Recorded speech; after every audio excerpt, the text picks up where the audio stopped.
A one-eyed man is much more incomplete than a blind man, for he knows what it is that's lacking. Hello, everyone, and welcome to the Tiltingground Untitled Notre Dame USC football podcast. I'm Michael Muto, and I'm here with Greg Falong. Greg, how are you? Hi, Michael. What the people don't know, as I just told you before we started, is I've been avoiding Greg all week, so I could just get the full emotions of Saturday from everything he went through from start to finish. Just hit me. Do you want me to tell you? Well, where are you right now? How about that? Where, just on an emotional level, where are you right now? I mean, now I'm on like a 4, I guess. On the day of the game, I actually had a wedding to attend, which, as it turned out, was very fortuitous. Because this is the type of game that really would have made me very angry. Did you find out the finale before you got to watch it, or did you? Yeah, so I was kind of texting Tim, just because I knew I was getting home late. So if they won, I was gonna watch it, and if they lost, I was just gonna go to bed. So he kind of gave me the gist of what happened, and then I came home, and over the last few days, I've just kind of in pieces watched the whole game. So I've seen the whole game now.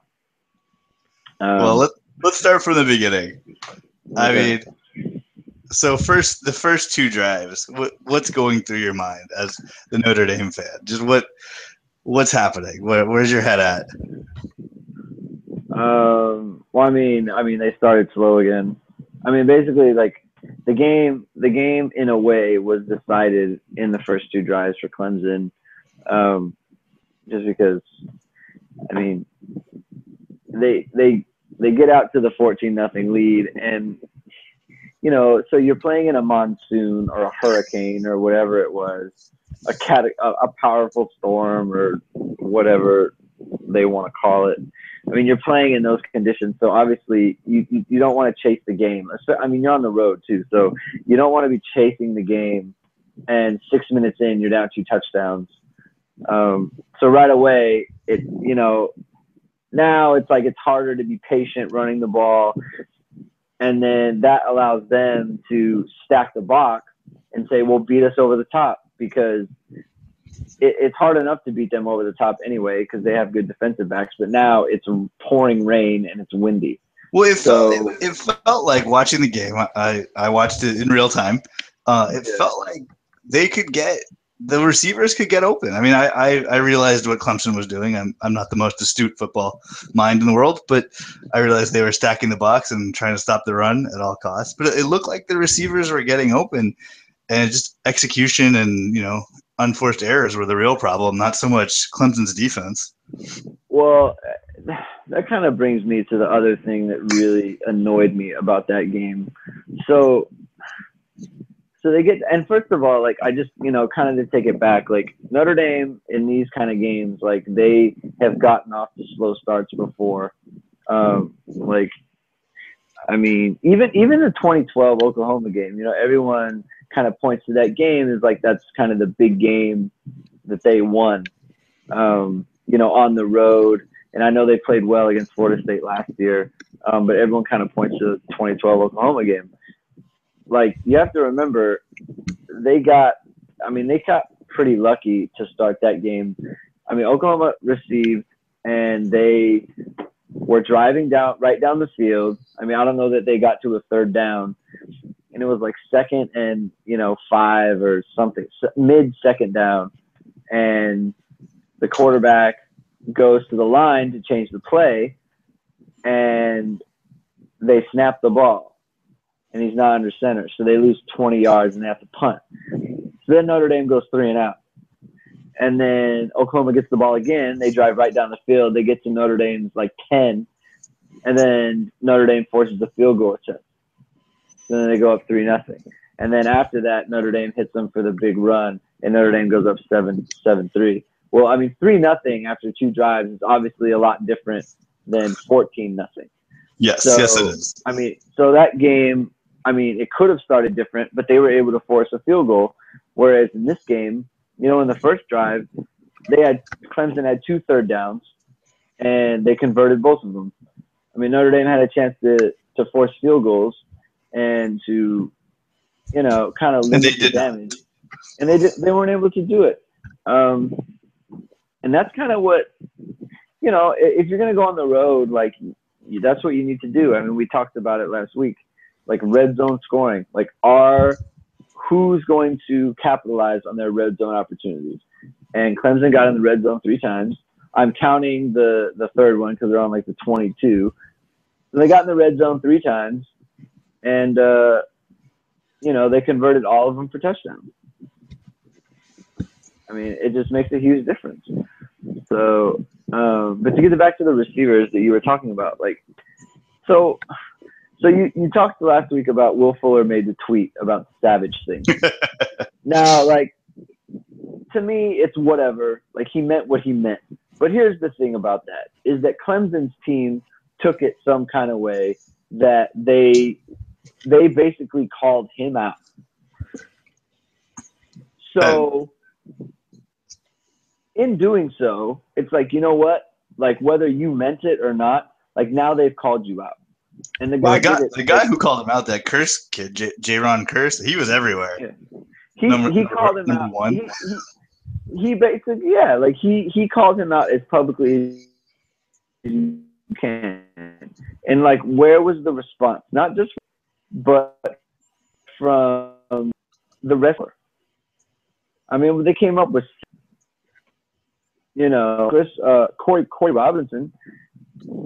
He drops a touchdown on a deep ball. He drops the 2-point conversion. Chris Brown fumbles on the 2. Torrey Hunter drops a third down play. Will Fuller drops a third down play. Like, it was bad. Not only did they call you out, but then they stacked the box and said, "We're just going to cover you 1-on-1, and we're gonna take our chances with that." And it worked. So like that was the thing that bothered me the most. Is like, where's the competitive response from you guys? Like, it was not there. They let them dictate how the game was going to go. Well, especially in the first half. Yeah, I mean that's the part for me. And in the end, they're forced to chase the game, and when you're under that kind of pressure, you're going to get a little loose with the ball. And that's what happened. It's no surprise to me that the team that was down 18 points ended up turning the ball over, 4 times to 1. The one was real fluky though on the kickoff. I mean, that's I felt real bad for that CJ Sanders kid. The kicker knocks almost paralyzes himself running into the return man, and the ball comes falling out. Like, what just a break for Clemson. Yeah, I mean, it's just, you just can't. I mean, I was watching the replay. Like, he has the ball secure. It's not like he doesn't. But then at the same time, like, you can't fumble that ball. You just can't. Like, it can't happen. Like, I got yelled at in high school for slipping on a play one time. Can't do that. You can't slip, and you can't fumble the opening kickoff in the second half. So no. So I mean, you got to feel pretty good though as you're watching the game that Clemson's up 14 points in minutes, but then they only scored 24. That's kind of like a silver lining for you, somehow, some way. I mean, it's nice. Yeah. I'm glad they didn't get blown out by 50, but I mean, the first 2 drives count. That's true. Clemson, they still were on the scoreboard. They didn't. Yeah, I mean, they didn't. They didn't have to push the game like Notre Dame had to. So I mean, maybe under different circumstances, Clemson's a little more aggressive offensively, and they take the game, they push the game more than Notre Dame had to. So I mean, I guess I'll give them credit for that. I mean, Clemson only threw the ball 22 times, so. But they missed the one to Artavis Scott. I mean, he hit him in the forearm. on that. On the Which should have been a diving. touchdown. Yeah. Yeah, so I mean that's there you go. I mean, so they missed opportunities as well, but that was following a turnover. So I mean, that's a big play for Notre Dame.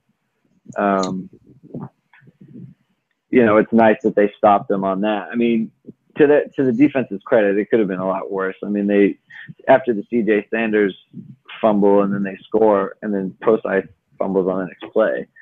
So I mean, they could have really opened up the floodgates and they didn't, which is nice. Let's talk about the defense, Greg. Those DBs, what are they doing? I feel like they're just doing their own thing. I watch them, and Kavai Russell just, I don't know, he lets guys run by him, or he's just kind of hanging out with the receivers. If only one guy has all their interceptions, like what are they doing? I guess they tackle. They're like junior linebackers, but like as DBs, what are they doing? They get beat deep all the time. I think the best thing you can say about them right now is that they are just kind of solid. They're just kind of run-of-the-mill guys who start in the secondary for a top 25 team. You don't see a lot of playmaking from them. I mean, especially Russell. I mean, he's been just based on the expectations and what we heard of him from like fall camp. Like he just hasn't been the player that we thought. I mean, people were talking about him like he's the best cover corner since Bobby Taylor, who was a first round pick, and it just hasn't materialized that way. He's not getting his hands on the ball. He's not making plays. He's getting pass interference penalties against guys who, I mean, will be participating in flag leagues, at the end of their college careers. I mean, so they're not terrible. I don't feel like they're a weakness, but I don't feel like they're a strength either. They're just not playmakers right now. And that's the main problem for me is that, they have 2 interceptions, both by Cole Luke, one off a tip from one of the backup safeties. And they just don't seem, and not just that, but it just doesn't seem like they're not almost getting interceptions either. Like they're just not really around the ball. They're not getting, I mean, Max Redfield, the free safety, had a really good tackling day. Same with Shoemate, but in the pass game, they're just not factors for me. So, that's another thing. I mean, they're not forcing turnovers. You kind of jump into to something I was thinking about watching the defense. I gave them the credit for only letting Clemson get to 24 when they pretty much spotted them 14 points and all those turnovers. But I'm watching, and they're just not exciting. They're so boring. They don't make any big plays. They don't sack the quarterback. They don't get fumbles. They don't get turnovers. They're just the most boring defense in the world. And the players are pretty good. Like you're saying, just about the DBs. I feel like it's the same conversation we just had about the DBs. They're just solid. And I guess that's good. But, these guys were ranked in the top 10. These there's all-world players allegedly. Like, how can they be so boring to watch? And their defensive coordinator is a fiery guy. Isn't he sending people? What? How is this defense so boring? That's the only word I could use to describe them. How are they so boring? They're just boring, man. I don't really have a good answer for that. I mean, who knows, right? I mean, Brian Van Gorder, the coordinator, he's known as an attacking style guy. And they're just not getting a lot of penetration from the line. And I think their lack of a pass rush is really hurting them in the secondary as well. The quarterback has time to stand back there and wait for guys to get open. If you pressure someone, then they have to throw it a little sooner, which means you can take chances in the secondary, which means that you can jump routes because that if you jump a route, the quarterback's not going to have time to gather himself and wait for the receiver to counter you doing that. They don't have the opportunity to break off the route. So, they're forced to cover for multiple seconds, whereas another team like Clemson, like their defensive line in this game, like Kaiser did not have a ton of time. And when he did buy time, he found guys open. So, that to me, it's partly that the defensive backs, like they're just not making a lot of plays. They're not really in a great position.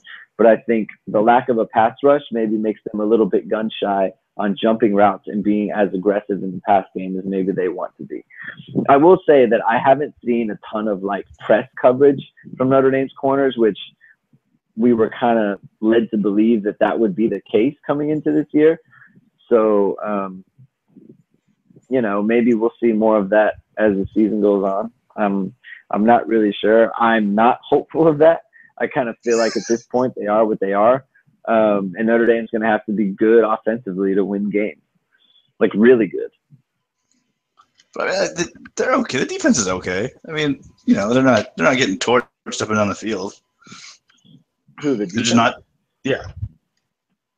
Right, but I mean, they're not doing anything great either, though. Yeah, I get it. Yeah, like they're not. Trust me, I get it. Like everyone, yeah, like it's kind of the same with USC. Like, yeah, they have spurts of doing well, but then there's 21 points on the board. All right. Well, you know what they are, Mike? Now that like in honor of like the Major League Baseball playoffs that are on right now, like they're like a solid number 3 starter on defense. Like they're gonna give up 3 to 4 runs, and hopefully your offense can score 5 or 6. Like that's just the way Notre Dame's defense is right now. They're an ERA of 4. So they're Jeff Weaver. They're Jeff Weaver. I have no idea what pitcher they are, but I'm just saying, like, they're not Clayton Kershaw. All right, before we move on, what are your thoughts on the 2-point conversion play? I mean, I was watching home, and I couldn't believe they ran the quarterback run play. I know it worked for the touchdown earlier, but like it just seemed like you're not giving yourselves options, and I like having options. These are my thoughts on the play because I have 2. The first one is that they had 6-on-6. So technically, like if everyone wins their assignment, then they should score.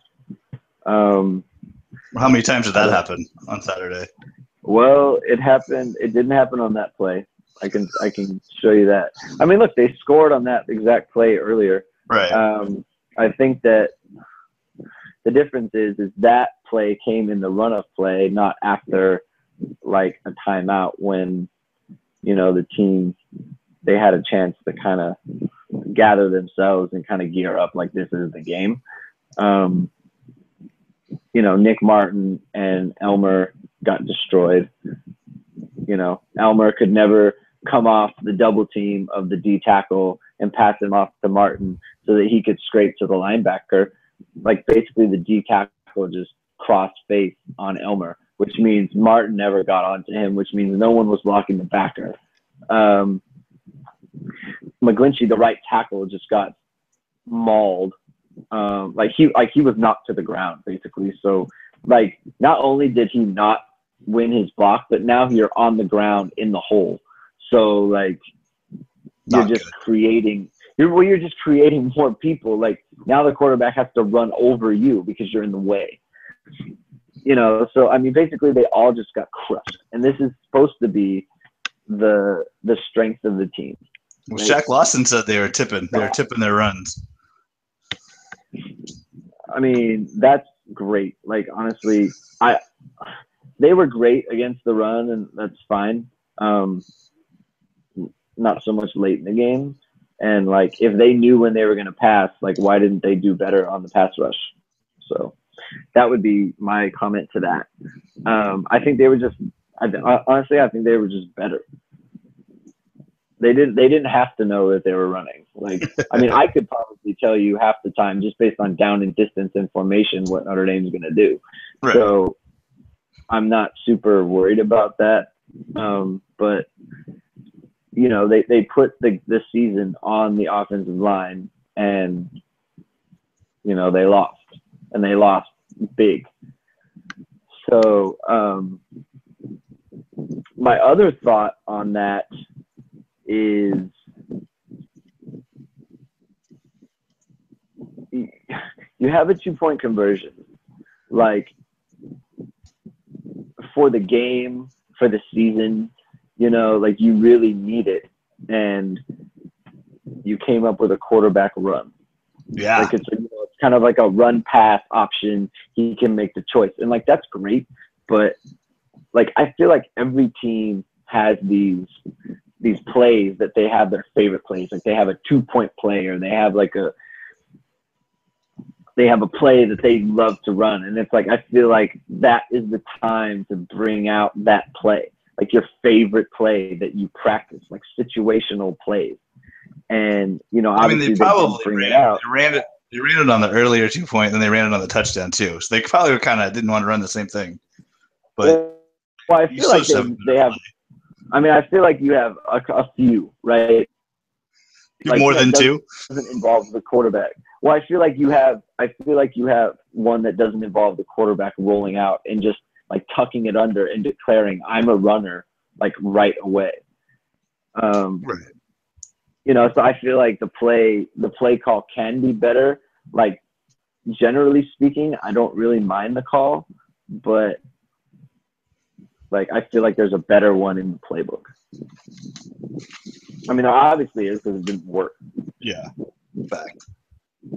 All right, well, that's the first loss for Notre Dame. Now they got to come back home, play a 4-0 Navy team with a triple option threat, and we know Notre Dame has trouble with triple options, at least not in the recent past, but in the greater past. Yeah. What are you thinking? I think it's going to come down to the wire. I think they're going to struggle to get stops, and I hope that they score somewhere in the mid to high 30s. Does Keenan Reynolds break the NCAA touchdown rushing record against Notre Dame? I know he's close. What is it right now? I think it's 78, and he's at 74. It's something like that. So he's either 4 or 3 behind Monty Ball. I don't think he'll break it in this game, but he'll definitely make a dent. He'll definitely get closer. Yeah, the chances of him not scoring a touchdown aren't very good. Yeah, the chances of him not scoring aren't very good. He's a senior. He's a KG senior, ready to lead the midshipmen. Yeah. But I mean, they shouldn't be able to stop the offense, right? Unless they just come out super flat. Who, Notre Dame's offense? Yeah, Navy should not be able to stop Notre Dame's offense. Yeah, I mean, but for performance, you know, I mean, you know, they can come out and play bad, and then anyone can. It's kind of the thing with play when they're going well. But like we saw last year, like they were, you know, what did they beat Navy last year? Was it 49-39 or something like that? Like, you know, that team was not injured when that game kind of went down to the wire. Navy was leading. I mean, it's just they always have problems with Navy. And then, you know, Navy is a little bit more, like, I know people compare them to Georgia Tech, but Navy is a little bit more varied in their formation. And then, like, Notre Dame's still having trouble with that. I mean, like, on the first play of the Clemson game, they're lined up wrong. I mean, that did happen. They come out and wide, and it's 4-on-5, and there's no middle linebacker, and the quarterback runs for 40 yards. Everyone watching knew what was about to happen. I don't know Yeah, why like they did. you can't line up on the first play. I mean, that's a problem. So, you know, and then, you know, and then the first touchdown, Shoemate, you can tell like he doesn't maybe the last second, and then he reacts late, and the guy he's covering is open in the flat and he scores. Like that's a third down play. Like if you can stop him, you know, they're kicking a field goal, and that feels a lot better than a touchdown does. So, I mean, it's stuff like that. Like they just kind of forget how to play sometimes. And you can't do that. You gotta be committed and focused against the option, or else bad things will happen. Yeah, as we've seen in the past, you know, decade. Or in the last minute against Georgia Tech. Yeah, exactly. So, but I mean, you know, we assume that Notre Dame should be fine, right? I don't know. Well, look, here's the thing, Mike. So they should be fine, right? I mean, they should be fine against most teams who aren't as good as them. But I mean, like people are talking about, like the big topic now is like, well, can a one-loss Notre Dame team make it to the playoffs? It's well, yeah.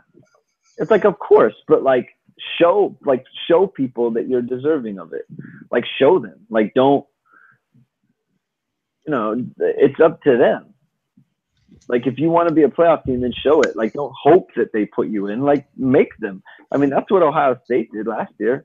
Like, no, we're a playoff team. And you know how we know? Because we beat someone 59-0. I believe Pete Carroll used to say, leave no doubt.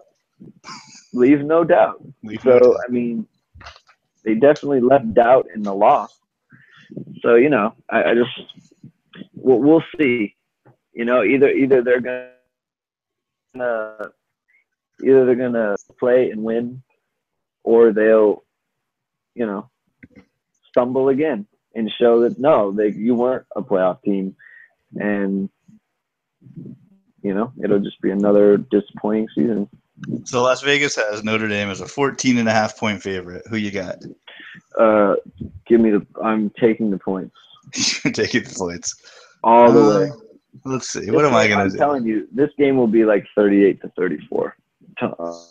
Two touchdowns is a lot. So I'm going to take the points as well. I'm right there with you in our always constant agreement of what teams to pick, which is supposed to be super fun for everyone listening. I mean, everyone felt like they blew out Georgia and they won by 8. So right. I mean, they're not going to blow out this game. Well, you kind of mentioned it earlier with the one-loss Notre Dame team going to the playoffs. I'm worried about this podcast, Greg. I think it's a trap podcast because you know what next week is.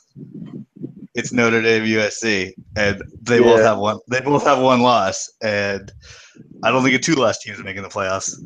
So before we get to Notre Dame, though, we gotta talk about Washington. Let's hear it. Let's hear it. All right. Let's hear it. What about the Huskies? So the Huskies they play the game tomorrow, which is fun. It's the first Thursday night game for us, and USC seems to get a couple of these in the schedule. I know there's some bickering going on about it's not fair. I think they're still eligible for one next year too. It's just the way it breaks out. It recycles like every 3 years. I don't know. I read a whole thing about it. It's not that interesting. Anyways, Washington, let's see, they're 2-2, unranked, but they do have the Pac-12's top defense. And you know what? Who cares? Because USC is still going to score, like we said, 30-plus points. So it really is all about the Washington offense. I mean, I guess you could make a story. Sark and his coaches are coming back. This is the place where he was 7-win Sark. So that, you know, they might know all his foibles and areas where he has weaknesses. But you know, I can't imagine Washington beating USC. They can't keep up. Washington's quarterback, his name is Jack Browning. He's a true freshman, and I note that only because he went to the same high school as podcast favorite Cameron Smith. They they both went to Folsom High School. They went 16-0, and I believe the most points they ever gave up were 21, and the least amount of points they ever scored were 42. So Cam Smith and Jack Browning, way to go, guys. But yeah, let's hope that Sark gets Adoree Jackson involved. I mean, he was only on the field for 4 plays against Arizona State, but those 4 plays did matter. I mean, like we always say, SC's going to score. They were a good 4 plays. Yeah, they're going to score. I mean, they're getting 30 plus. So it's really about the defense. I think the question is, like can Washington hold them for like 28, and can they score 31? I mean, that's the question, right? I mean, I can't imagine SC's going to get held below 28. They're going to especially by Washington. Yeah, I mean, they're going to score 4 touchdowns. That's just happening. Coming off a bye, this is a recipe for disaster for Washington. Yeah. Who's going to stop Juju Smith? And you stop him. Who's going to stop Adoree Jackson? You stop him. Who's going to stop the running? They just can't be stopped. But yeah, the defense is the big concern around town. They can't stop the run. I think Washington starts a true freshman running back too, so that's not the biggest concern in the world. They've only beaten Utah State and who's the other team they beat? Some other small time school. So I mean, they lose to Cal, they lose to Boise State. I don't think they can compete. I don't think their offense is good enough to keep up with USC's on this Thursday night in the Coliseum. I mean, I think this is I don't think this is a game that USC can get threatened with at home. Maybe if it was at Washington, maybe it's a little frisky, but not at home. Especially on a Thursday. I feel like Thursday games for the road team are kind of weird. Right, and they played over the weekend. They did? Washington did, not USC, I think. No, I know, but yeah. What? What do you mean? That seems kind of dumb. Didn't they play Cal? Wait. How could Washington? Didn't Washington play Cal? I could have sworn they played Cal. I'm gonna check. I feel right, but I mean, the Notre Damian could have just thrown me completely off in the bye week. I'm not good at counting. Well, while you check though, there's they played Cal. They played Cal on the 26th. Oh, okay. Phew. Yeah. Good for Washington. I was like, wait a second, that can't be right. I know these people are kind of weird, but you can't let college kids play on 4 days rest. Who cares? They're just college kids. But something of note that is close to my heart is that probably Cody Kessler is going to pass Rob Johnson on the all-time USC passing yardage list. Oh wow! Rob Johnson was one of my first Trojan favorite quarterbacks. I mean, it's just a sad moment for me. I saw Rob Johnson play live. I did too, I think. In my first Notre Dame USC game was in 1992. That was Rob Johnson, Curtis Conway, Travis Hanna, Johnny Morton. Oh, those are just the heroes. Those are the heroes of my youth. It was a Sammy Knight. It's just Creighton. I don't think Sammy Knight was on that team. Well, it was. He was there forever. I'm trying to think. Who else? Pace. What was the guy's name? There's just been so many. Number 9. Sean Williams, the running back. Willie McGinnis was on that team. Number 55. Yeah. The reason I'm a Patriots fan. That worked out. So yeah, another little fun note. The last true freshman starting quarterback at Washington was Marcus Tuiasosopo, who is a current USC coach. So maybe that's good luck for Washington. Doubtful. He's a USC coach? Oh yeah. Oh my goodness. USC has fun coaches. Notre Dame's not the only team with fun coaches, Greg. USC has fun coaches. They have T. Martin from Tennessee fame. They got T. I remember that. Yes, T. Martin, Marcus Tuiapasopo. I feel like there's one other fun one. And on the down week, I don't think we've talked about this yet. What I found out doing this podcast and doing my research and my notes, Sua Cravens is related to Jordan Cameron on the Dolphins, the tight end of the Dolphins. In what way? They're like cousins. And I don't think you can be cousins by marriage. It's in the USC media guide. I blew my mind when I read it. Huh. Yeah. Sua Cravens and Jordan Cameron. Yes. Jordan Cameron, also the uncle of Matt Leinart and Blake Griffin. Matt Leinart and Blake Griffin's children. Oh, wow. So, Jordan Cameron, a fun trivia answer for everyone out there.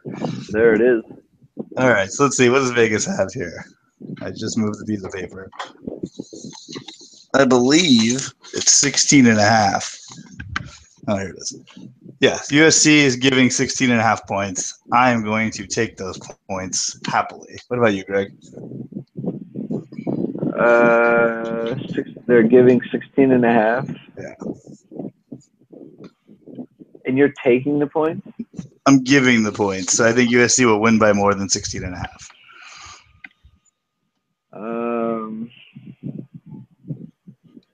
I agree. Yeah. I like something along the lines of like 45-17.